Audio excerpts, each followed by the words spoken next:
So Brian and I got together with a group of guys that Brian has known for a long time, and I've actually taken a tech class from in my early days of tech diving. Pretty tight. The belly of the casino. The belly of the casino. That's the belly of the casino.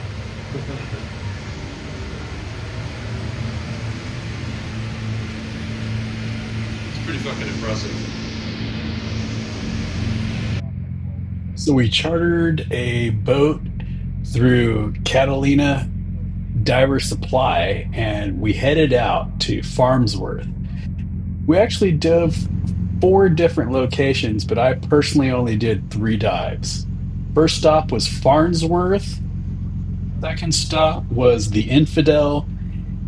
And then the final dive that I did was Chasin Demir, which was a sailboat that I'm not exactly sure of the location, but all dives were fairly deep. The first dive that we did was to a depth of 185, second dive to 165, and then the final dive, I believe, also was to 165. So three dives that I did over the weekend, but there was one final dive that I chose to just call it because I was getting tired. So the first dive again was Farnsworth, where we went down to 185, and I just love this location because the corals are so amazing. Look at the purples that you see. Also, the spot that we were in was fairly unique. I've been on other charter boats where they take you to kind of like the Farnsworth spot where it's not too deep and you can't get into too much trouble. This spot, on the other hand, was definitely far prettier than anything I've ever dove before. And the highlight of this single spot was that we saw multiple electric eels all over. I think at one time I counted three electric eels just swimming around. Here's an anchor that someone had left a long, long time ago. Kind of matches the rocks. But here's the first electric eel, or I'm sorry, not electric eel, but electric ray that we came upon. They are not afraid of people. They'll swim right up to you. And obviously, because we just don't know if they can hurt us, which I'm sure they can, we kind of stayed away from them. Here's the closest that one of our divers got to one of the electric rays. Um, it was a group of five divers, six total people actually took the charter, but five divers. So there was a total of three open circuit divers and then two closed circuit divers. So I happened to be one of the closed circuit diver in the group. So I was diving my rebreather, the Kiss Sidewinder.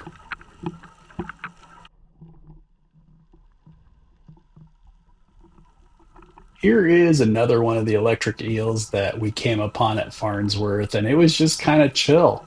It did not care that I was next to it. Again, I was in my rebreather, so maybe that has a lot to do with why they're not scurrying away. As I probably said before, diving in your rebreather, there's no bubbles, so they're not afraid of the sound I'm making in my rebreather.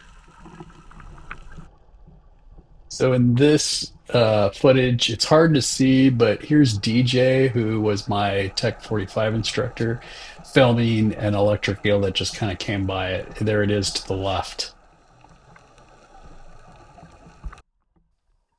So the second dive for the first day was diving the Infidel.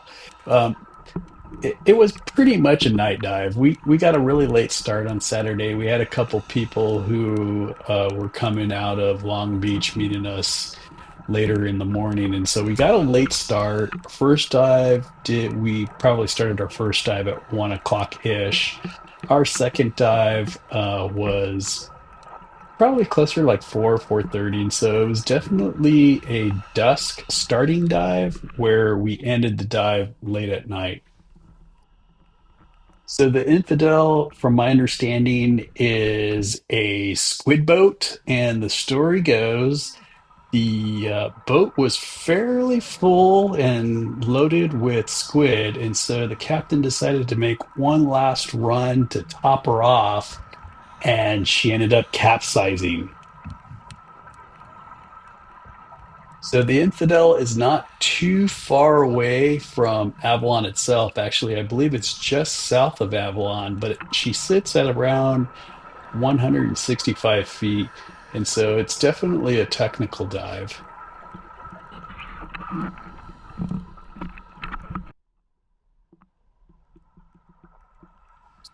From what I've been told from the other divers, there used to be way more netting coming from the boat. And so, probably just through the years and storms, a lot of the netting kind of got ripped off the boat, and some of it's laying right next to it. But it used to have way more netting and a lot more animals, unfortunately, trapped into it. But it seems like it's been here for a while. Obviously, there's a lot of corals growing on it, and we ended up having a really good time. One of the guys actually went ahead and did a penetration into its cargo hold. So this is the third dive we did the following day, which was the last dive I did. So the Chanson de Mur. I forget exactly how big of a sailboat this was, but apparently this was a sailboat that brand new boat. My buddy Brian jokingly said that this was a Beneteau, only just to rub me because I actually own a Beneteau. But this was a fairly new boat. I forget exactly how new it was, but it was less than a year old, and it was a couple that took this boat to Catalina, and she caught on fire. I forget if it was they were making coffee, and all of a sudden, the poop hit the fan. There was a fire in the galley. The husband and wife attempted to fight this fire for 6 hours, from what I've heard, and she ended up sinking. Both husband and wife survived, but this was one of those luxury I said catamaran. This is a luxury sailboat that burned up. So I actually got the most footage during my dive here at this location, only because I don't know what it was, but it was like perfect timing. It was a great dive. It wasn't a very big boat. I mean, this sailboat, of course, was, I think it was like 50 something feet or something like that. But the whole interior was gutted out. But there was a lot of marine life. The guys, we did a lot of um, loops around this. There's a lot of marine life, lots of lobster, lots of fish here. This would be a fantastic fishing location if anyone got the GPS coordinates.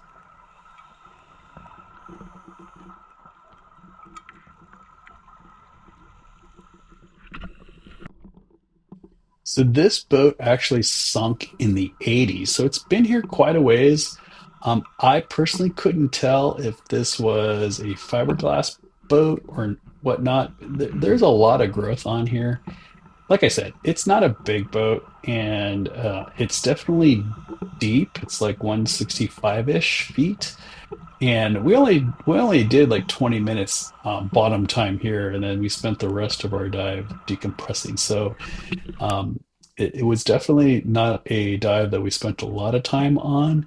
And here you can see the underside of the boat. Not a lot of marine life on the other side, but definitely a lot of marine life on the inside, especially if you chose to go into it, which is, it's not a very big penetration, but if you go inside of the boat, there's a lot of fish just kind of hiding and looking at us going, "Hey, what are you guys doing?"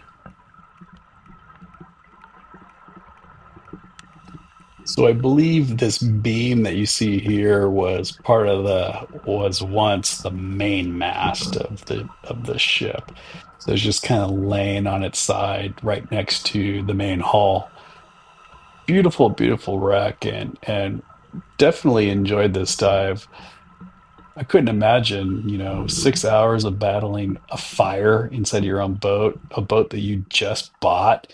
I'm sure it was kind of a chaotic situation for both the husband and wife.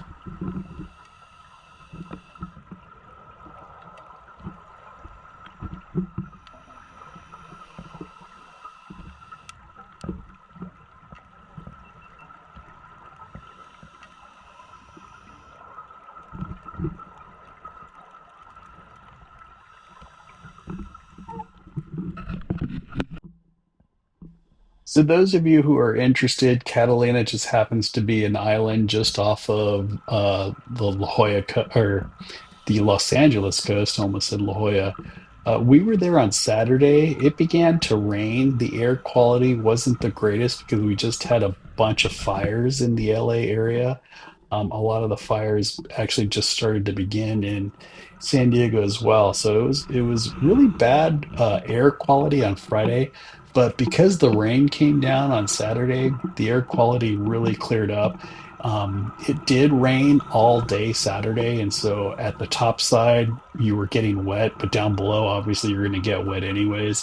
The water temperature at depth was 58 degrees, so not very unusual at all for diving the California coast. It pretty much stays 58 degrees year round.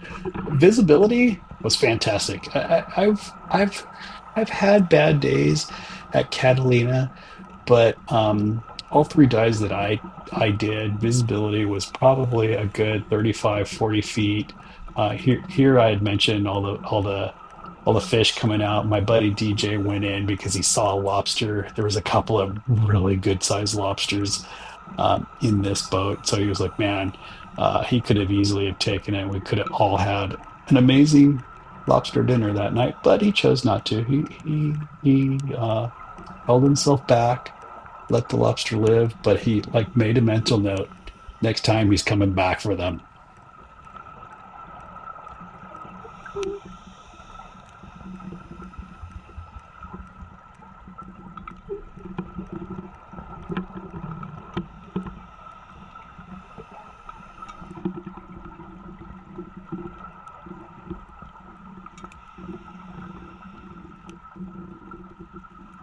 So here is something that I thought was kind of interesting. I swam up to it. It's a big kind of boxy looking area. And as I slowly came upon it, it became very clear to me that this was the sailboat's battery bank. So there were a lot of wires connected to it, and there was probably, I believe, there was like 9 batteries attached. Nothing like seeing a grouping of lead acid batteries.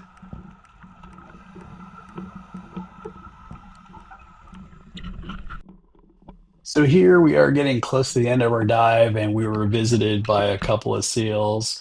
Actually, there was a seal inside of the boat when we came down on it, and it kind of scurried away, and it just kind of hung out. So we started to regroup with each other. I made my final pass on the ship and headed back to the anchor line where we began our decompression profile.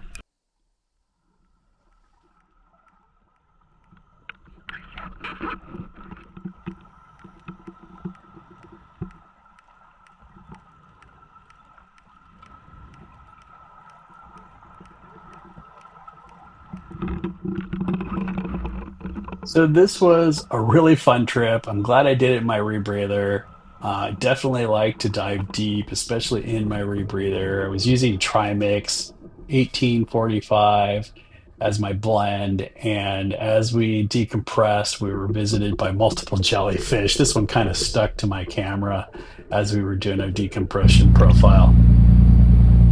Hope you enjoyed this video, and I hope to see you down below.